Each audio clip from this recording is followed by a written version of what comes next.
तो हेलो बच्चों, जैसा कि मैंने प्रॉमिस किया था 2026 CBSE board maths class 10th highly probable trigonometric questions के लिए मैंने एक सीरीज तैयार करी है। तो आज मैं आपको बताऊंगा एक बहुत ही इंपॉर्टेंट क्वेश्चन जो 2026 में ज़रूर से ज़रूर आएगा और आप इसको ज़रूर तैयार करके जाइएगा।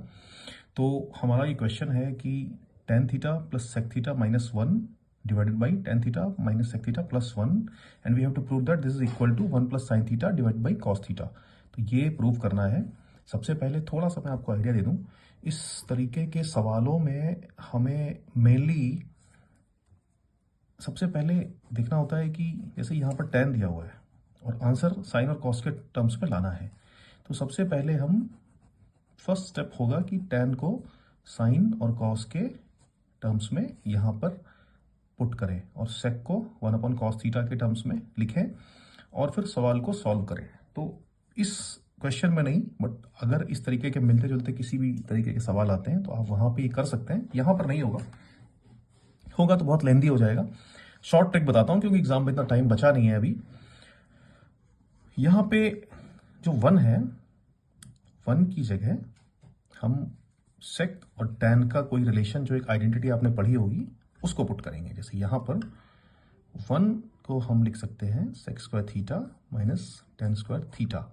तो इस तरीके के सवाल में नहीं, इसमें आप ये थोड़ा सा मैं बोलूंगा कि एग्जाम में टाइम कम है तो आप इसको याद भी कर लीजिए कि इस तरीके का कोई सवाल मिलेगा तो यहाँ पे 1 की जगह हमें कोई आइडेंटिटी लगानी पड़ेगी। जैसे यहाँ पर कुछ मिलते जुलते सवाल आते हैं, tan की जगह cot लिखा होगा, sec की जगह cosec लिखा होगा और यहाँ पर 1 लिखा होगा। तो उस टाइप के क्वेश्चंस में आपको 1 की जगह cosec और cot की आइडेंटिटी लगानी पड़ेगी। जैसे cosec square theta minus cot square theta is equal to 1, तो 1 की जगह आपको वो पुट करना पड़ेगा। चलिए इस सवाल पे आते हैं। Now in this question you have to put sec square theta minus tan square theta in place of 1। Why? देखिए, sec square theta minus tan square theta ये a square minus b square के form में लिखा हुआ है।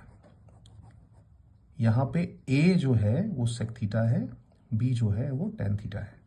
तो a square minus B square is equal to a plus B multiplied by a minus B, ये हमें मालूम है। तो इस आइडेंटिटी को अगर मैं इस आइडेंटिटी के फॉर्म में लिखूं तो sec square theta minus tan square theta is equal to sec theta plus tan theta, sec theta minus tan theta. तो एज इट इज ये हमें यहाँ पर पुट करना है। तो चलिए सवाल पे आते हैं। नाउ इन प्लेस ऑफ 1 मैंने लिख दिया है sec square theta minus tan square theta. देखिए tan theta plus sec theta minus, as it is minus, sign का ध्यान रखना बहुत इंपॉर्टेंट है। It's very important to make sure कि आप साइन में गलती ना करें। माइनस 1 की जगह ब्रैकेट लगाना is important, sec square theta minus tan square theta मैंने यहाँ पर लिख दिया है।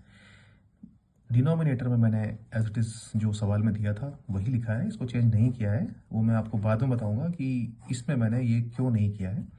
Now tan theta plus sec theta as it is, ये यहाँ पर आ गया, minus sec square theta minus tan square theta को ये वाली आइडेंटिटी मैंने यहाँ पर लगा दी, sec theta plus tan theta, sec theta minus tan theta as it is यहाँ पर लिख दिया है। अब देखिए, और डिनोमिनेटर को मैंने छेड़ा नहीं है, जैसा था वैसा ही लिखा है। अब देखो यहाँ पर tan theta plus sec theta और यहाँ पर भी tan theta plus sec theta या sec theta plus tan theta common है, इसको हमें बाहर निकालना पड़ेगा। तो मैंने यहाँ पर sec theta plus tan theta ये इसको बाहर निकाल दिया। बाहर निकालने के बाद में इसको जब मैंने बाहर निकाल दिया तो इसकी जगह पर बचेगा 1। ये बाहर निकालने के बाद में इस ब्रैकेट में देखिए, ये जब मैंने बाहर ले लिया इसकी जगह बचा 1, ये 1 लिख दिया, माइनस ये बाहर चला गया। यहाँ क्या बचा? ब्रैकेट में बचा था sec theta minus tan theta, bracket में sec theta minus tan theta बचा था।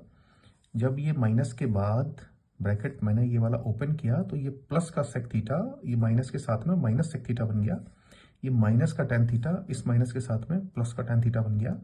तो हमें मिला 1 minus sec theta plus tan theta. sec theta plus tan theta हमने कॉमन ले लिया था। अब देखो डिनोमिनेटर में भी tan थीटा प्लस का tan थीटा प्लस का, sec थीटा माइनस का sec थीटा माइनस का, 1 प्लस का 1 प्लस का, ये दोनों कट गए। अब जो बचता है वो बचता है sec theta plus tan theta. ये हमारा LHS हमने यहाँ तक इसको सॉल्व कर दिया है। नाउ हमें प्रूव करना है 1 plus sine theta upon cos theta. Now taking RHS। अब हमने यहाँ पर RHS लिया। RHS में 1 plus sine theta divided by cos theta लिखा हुआ था। कॉस को दोनों के साथ हमने स्प्लिट कर दिया, तो 1 अपॉन कॉस थीटा ये लिखा, plus plus sine theta upon cos theta ये आ गया। 1 अपॉन कॉस थीटा आपको मालूम है सेक थीटा के बराबर होता है, plus sine theta upon cos theta tan theta के बराबर होता है। तो this is our RHS after solving. So now sec theta plus tan theta is RHS, sec theta plus tan theta is LHS. So LHS is equal to RHS. So this is proved. This is very important and most probable question for 2026. इसी से मिलता जुलता एक question आता है जो मैंने बताया आपको। tan की जगह पर cot होगा, sec की जगह पर cosec होगा और यहाँ पर 1 होगा एज इट इज। उस टाइप के क्वेश्चन में भी आपको 1 की जगह cosec और cot की आइडेंटिटी लगानी पड़ेगी and then a square minus B square के फॉर्म में उसको लिखना पड़ेगा और सिमिलरली वो सवाल भी सॉल्व होगा। मैं आपको अगले वीडियो में वो वाला क्वेश्चन भी डाल दूंगा। तो आप एक बार मैं पूरा रन कर दे रहा हूँ, आप इसको देख लीजिए और पूरा समझ लीजिए, जरूर तैयार करके जाइएगा एग्ज़ाम में। ये सवाल ज़रूर आएगा 3 नंबर का या फिर 5 नंबर का। Thank you, thanks for now.